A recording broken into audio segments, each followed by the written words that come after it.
Bonjour et bienvenue dans cette vidéo que j'ai intitulée « Comprends que le vin, les boissons fortes, les alcools, je dirais, ne sont pas faits pour toi ». Alors, ce sujet d'enseignement me vient maintenant comme une nécessité de le faire dans les temps que nous vivons, pour rappeler à qui voudra bien l'entendre qu'il n'est vraiment pas fait pour cela. Il a été appelé à autre chose. Souviens-toi quand tu étais un enfant. Tu avais besoin de boire des choses simples. Tu avais besoin de boire des choses légères. Mais réfléchis pourquoi tu as bu du vin. À partir de quand tu as commencé à boire des boissons fortes? Souviens-toi comment tu étais avant. Souviens-toi si tu devais revenir un petit enfant. Et Dieu a autre chose pour toi, car il veut pour toi que que tu puisses te considérer comme un roi ou comme une reine. Tu n'es pas appelé à être un mendiant, un ivrogne, quelqu'un qui boit du vin pour se délivrer de sa souffrance quotidienne, pour se délivrer de ses malheurs, de son amertume. Car si les gens boivent du vin, souvent c'est pour oublier leur amertume, leur malheur. Regarde ce que dit la parole de Dieu.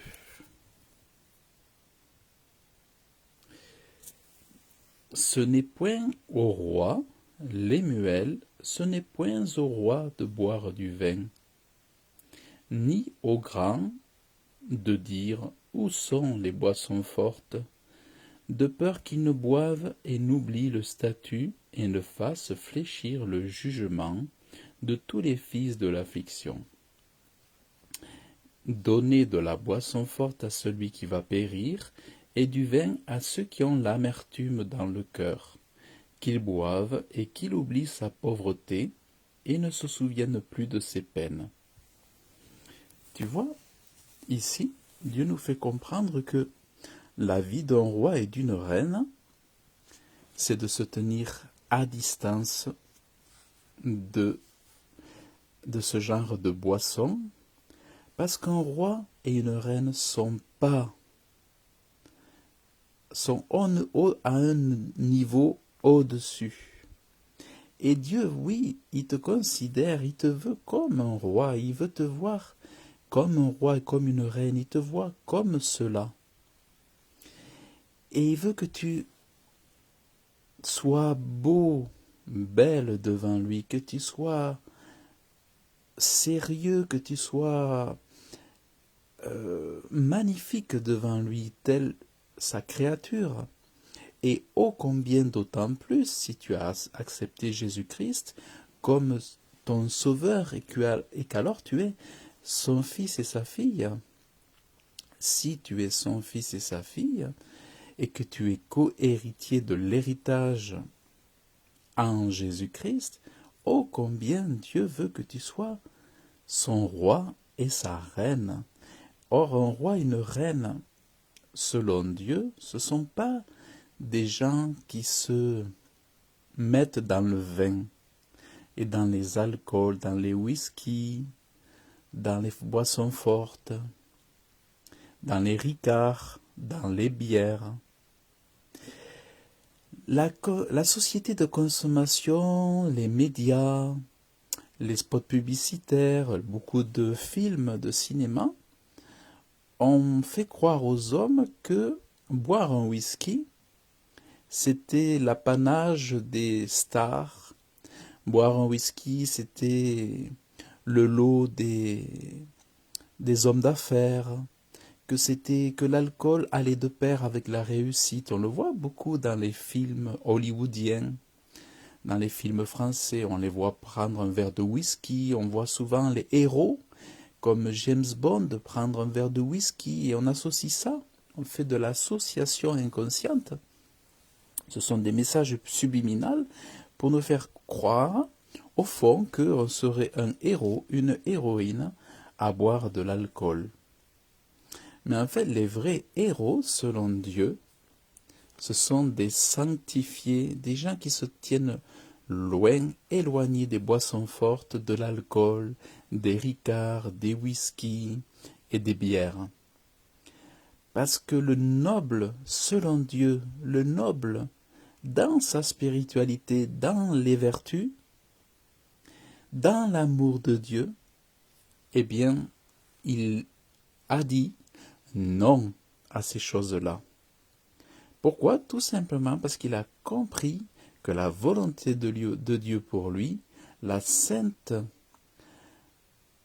compréhension de la parole de Dieu lui a fait comprendre que un homme vertueux, un homme de justice, un homme de sainteté, un homme de piété, un homme d'amour de Dieu et d'amour de son prochain ne va pas se corrompre dans les boissons fortes.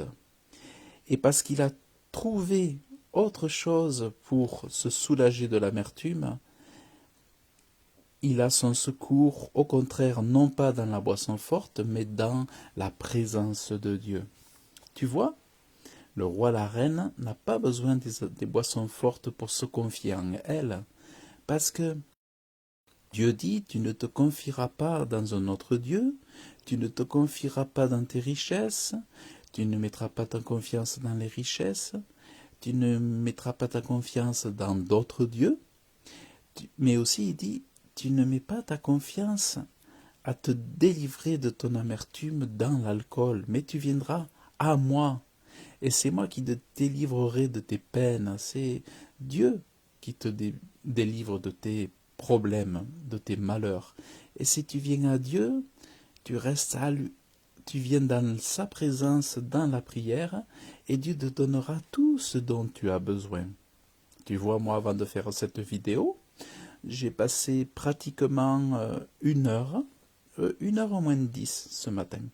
Mais en gros, bon, après je vais passer plus d'1 heure, je vais peut-être passer 2 heures dans la prière, dans la matinée, en gros. Mais tout ça pour dire que les délices de l'homme sont dans la présence de Dieu. Et à quoi bon? C'est inutile d'aller chercher les boissons fortes et l'alcool. Et parce que Dieu veut que tu sois un roi sur la terre, Dieu veut que tu domines sur la terre. Il veut pas que tu sois une épave, une serpillière, une éponge. Dieu veut autre chose pour toi. Alors, tu vois, donc, la boisson forte, c'est pour celui qui va périr. C'est-à-dire, la boisson forte ne conduit pas au ciel ni au paradis, parce qu'il est dit que les ivrognes n'hériteront pas le royaume de Dieu. Les ivrognes n'iront pas au ciel.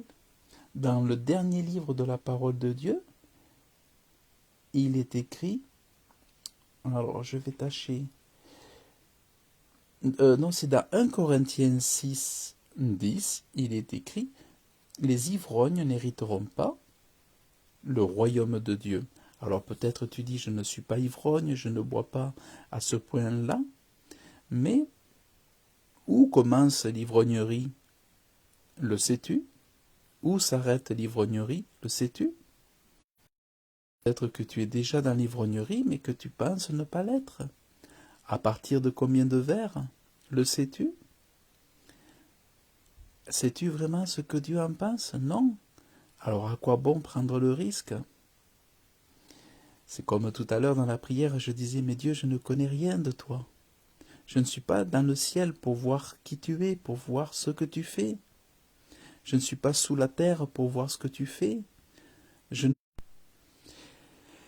m'excuse, il y a eu une petite coupure. Donc, dans la prière, je disais, je ne suis pas sous terre pour voir ce que tu y fais.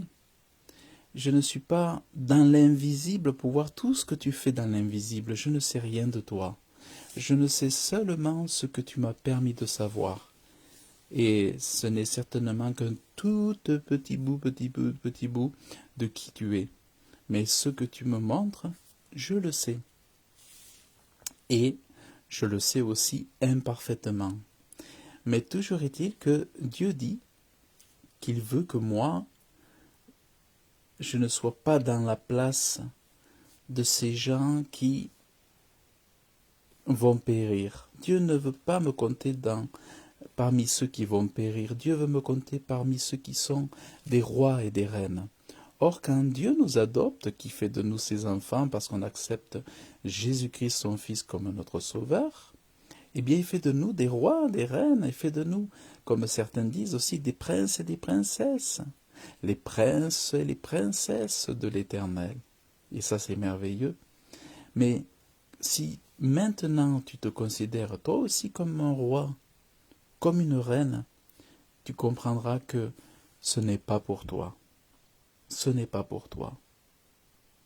On a voulu te faire croire que c'est pour toi, mais ce n'est pas pour toi. Souviens-toi, quand tu étais enfant, quand tu étais jeune, de l'eau te suffisait. Il est dit, dans le royaume des cieux, si vous ne devenez comme des petits-enfants, vous n'entrerez pas dans le royaume des cieux. Mais voyez, on vous a fait croire que le vin, le pinard, la bibine, c'était pour les costauds, pour les gaillards, pour les forts, mais pas du tout. C'est pour les faibles, ceux qui s'en vont périr.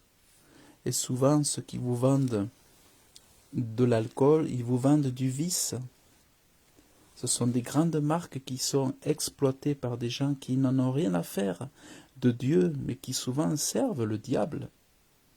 Qui c'est qui se cache derrière tous ces grands vins et tout ça? Regardez, faites vos recherches.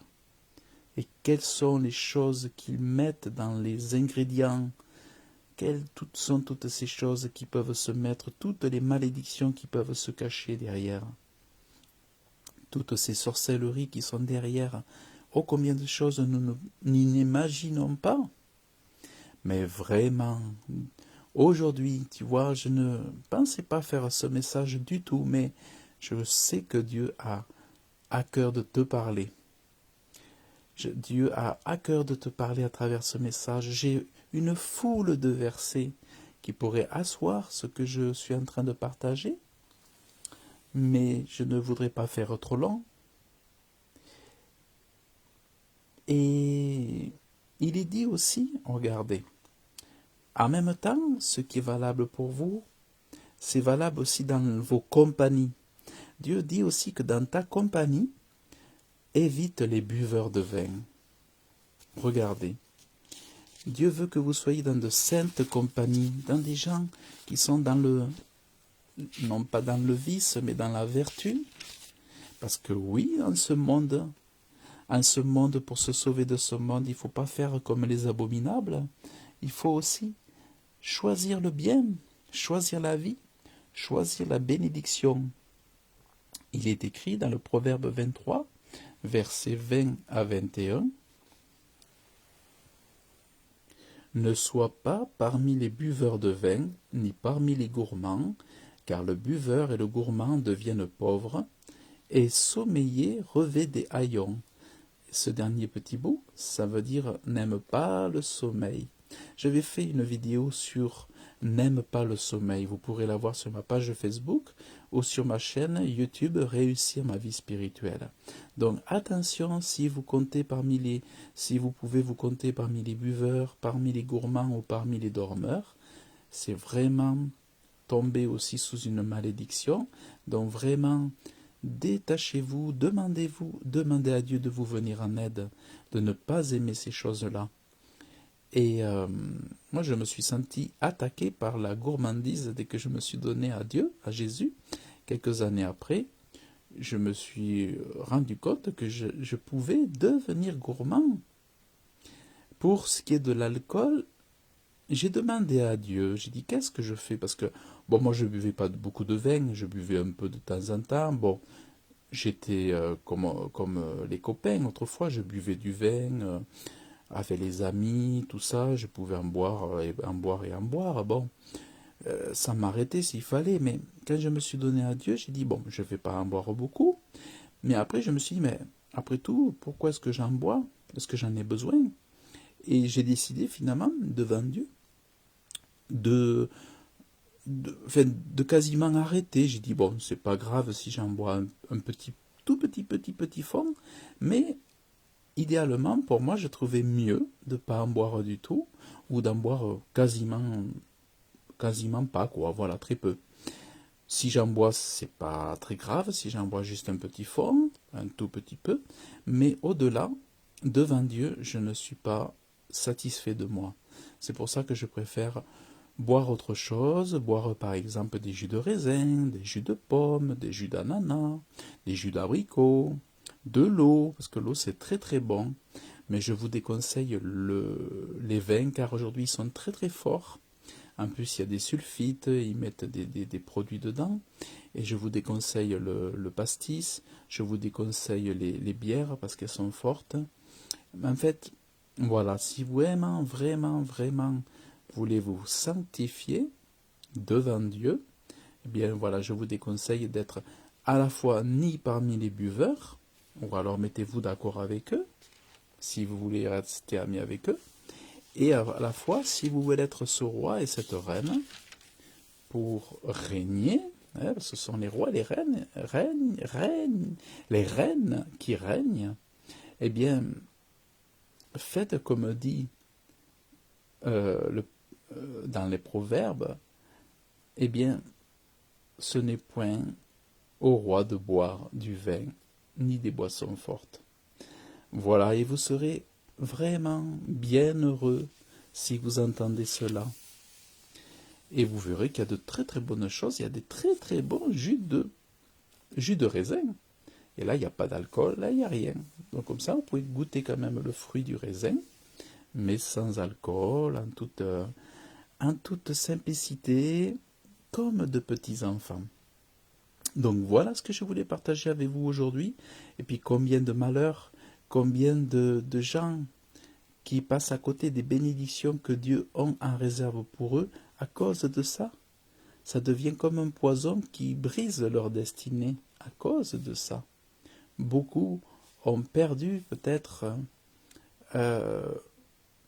leur mariage, peut-être certains ont perdu leurs amitiés, leur, leur emploi à cause de ces choses-là.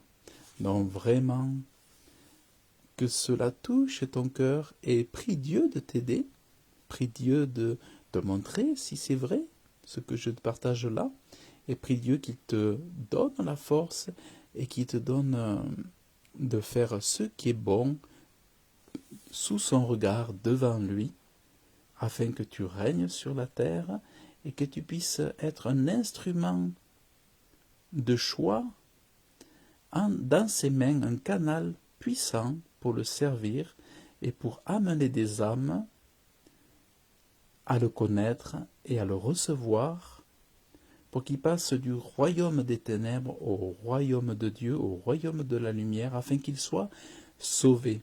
Et ainsi tu seras un canal de bénédiction entre les mains de Dieu, un choix de Dieu pour en sauver plusieurs. Voilà, que Dieu te bénisse abondamment dans le nom de Jésus et je te dis à très bientôt.